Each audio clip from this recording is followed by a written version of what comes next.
So I said, this little guy is here because of the glitter-free thing. So she'd like to tell you her little story. So my little guy here, Huxley, as you can see, he's a beautiful, healthy baby boy, growing nice and strong, which is really fantastic, and I thank God very, very much, and our wonderful Brianna and the amazing tools that we have through ThetaHealing, because without that, who really knows? It's even making me a little bit teary. But my pregnancy with Huxley, it certainly wasn't very easy, but it could have been a lot harder if I hadn't have had these tools or the amazing healing. It started off when I first found out that I was pregnant with Huxley. I kind of had a lot of mixed emotion, and the reason for that was I'd done a test, and you can get these ones in Australia where you can find out approximately how many weeks pregnant you are. And when I did that test, it came back and it said that it was about 5+ weeks, which then put me in a space of of time when I'd had my tubes checked. So when they actually check the tubes, they put dye through your tubes and do the X-rays. So I immediately went in and started clearing radiation, which I did at the time of every time I had a scan and things anyway. But I called my specialist. And I let her know that she was pregnant. That she was pregnant, that I was pregnant.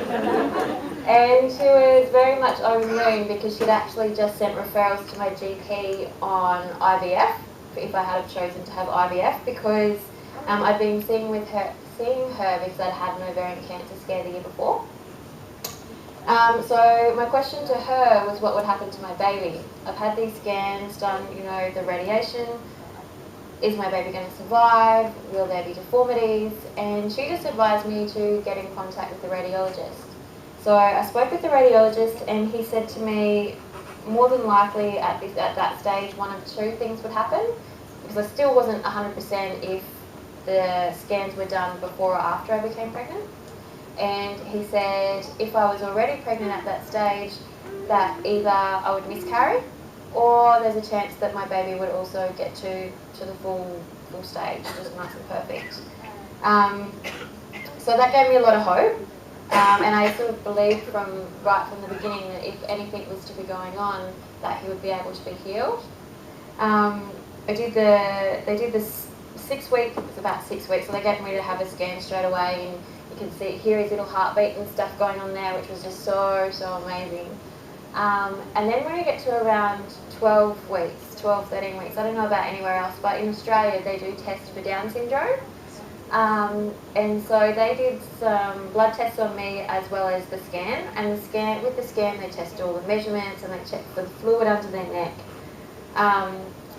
And at that stage, after I'd had those tests, they come back and said he was high risk for Down syndrome and for Edwards syndrome. So the next stage from there was to have a CVS, CVS or an amnio, which is a great big needle that they stick into your belly.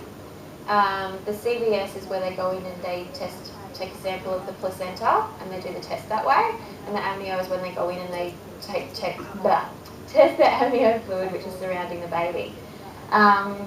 I pushed for a CVS at that time. They gave me the option, and the CVS had a little bit more risk to it. But I wanted to get tests done before I came down to Sydney because I was coming down to do some classes with Diana. So they didn't actually have any spots with that, and I was able to manifest a cancellation, and they got me in to do the CVS. They did the test, and they have something which is called a fish. So it's an early result which you get back after 2 days, and then they do a long-term result which gives it more in depth. So when I went in and that was all explained to me, when I went in and that was all explained to me, they said if the first result comes back and it's all clear, then your long-term result more than likely would be the same. It's very rare that it would ever be different.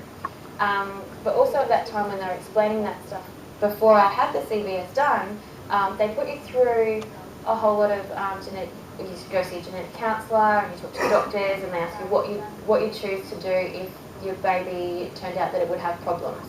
And for me, there only was one option, and that was to keep my baby. I was honouring the fact that he chose me to be his mum, and I was going to honour him. Didn't know I was going to get that stage. So we did the CBS, and a couple of days went past, and it was very, very nerve-wracking. I was grateful for the ThetaHealing tools because it was able to keep me a lot more balanced. I was still freaking out though, you know, as any expectant mother would be.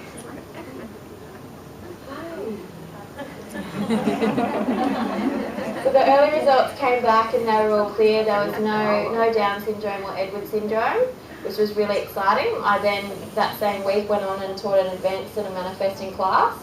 And after my manifesting class, I got a message through from Creator, and he said something's not right, you know, something was wrong with his heart, and that really kind of stuck with me. And that next day, I got a call from the hospital, from the genetic counsellor, and she said, look, I'm really, really sorry, this is so rare that it happens, but something's come up in your long-term test. And that there's an extra chromosome 14. So with the fish results, they only tested for Down syndrome and Edwards, and so this was another one. So where people would have like the 46 chromosomes, he had like the extra 14. And I was like, well, I don't even know what that means, but my baby's going to be okay. I know he's going to be able to heal. And so what they wanted me to do, we started the healings right away from then. I called Teresa and we started all of that stuff happening, and then came down and Vina did some healings and things on Huxley. And then we got the results from the amniocentesis, which came back and said that it was clear. So from that result, they said that the trisomy 14 mosaicism must have just been isolated to the placenta. So it wasn't actually in my baby, that it was in the placenta. We ended up having to be monitored right through the pregnancy. So every 3 weeks I was having scans, they were measuring him. The doctors still weren't happy with that. They thought maybe there's still a chance that something's not quite kind of right there. Vanna did some healings for me throughout the pregnancy, which I'm very, very grateful for. We had a few things pop up. And then when it was time for Huxley to come out into the world, things kind of went a little bit haywire for me, as I planned to have a home birth and have things as natural as possible because I'd been given the go-ahead from the hospital. And I felt that he just wasn't coming down. So we turned it over to the hospital and I went there. And 28-hour labour, and we ended up doing an emergency C-section. They were really surprised with how Huxley's heartbeat, like he only had like one little spike, and they were so surprised that he didn't have any trauma throughout it. Yeah, because we kept, you know, sending him love through the whole experience and communicating with him as well. And I also, you know, the ways that I wanted my birth to be Huxley's birth to be was so different, I guess, in, you know, I wanted a home birth and things, and I wanted to keep his placenta. And so my partner, every person that he spoke to, he said, right, you're taking me in for this emergency C-section, we need to have the placenta. She needs the placenta, we've got it, right? And he kept saying this over and over. And then after we had Huxley, you know, he came out and he was all fine and beautiful and really amazing. And they did some tests on him right away, some blood tests, which all came back clear and fine. He didn't have that extra chromosome in there. And Dan got to have the placenta. He was like proud as peach because he made sure that I got that placenta. And in a normal situation, the placenta would just get thrown out or do whatever they would do with it. But we were fortunate enough to actually keep it, and that afternoon they came to me and they asked me if they could have the placenta to do some testing on to see if they could find this extra chromosome, because they put it down to that was what it was. And so the placenta was also tested, and there was no sign in Huxley and no sign in the placenta of any trisomy 14 mosaic. So if he had the 14 energy of the chromosome, what would have his symptoms been? Okay. Yeah, so severe problems with his heart, major deformities, a lot of babies that do have that don't actually survive. When I looked it up, there's only about 100 on record since 1970 that actually did have the trisomy 14, so there's not a lot that is actually known about it.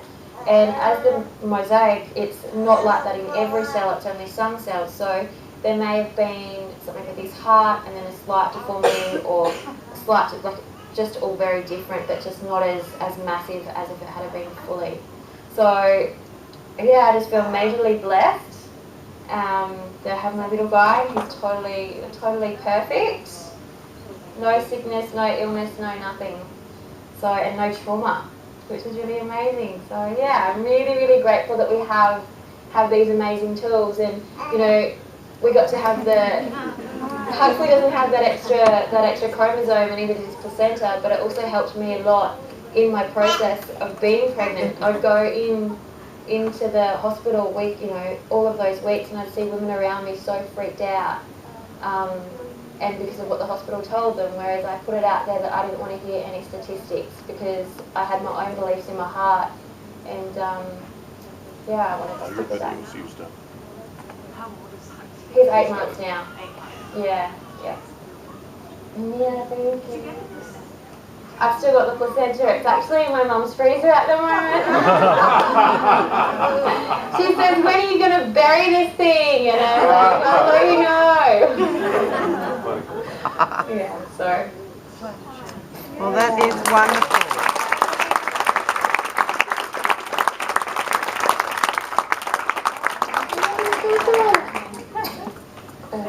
So thank you, Diana. Yeah, thank you, Creator, and thank you for this awesomeness we have of ThetaHealing. Hey. Yes. Is that the coolest?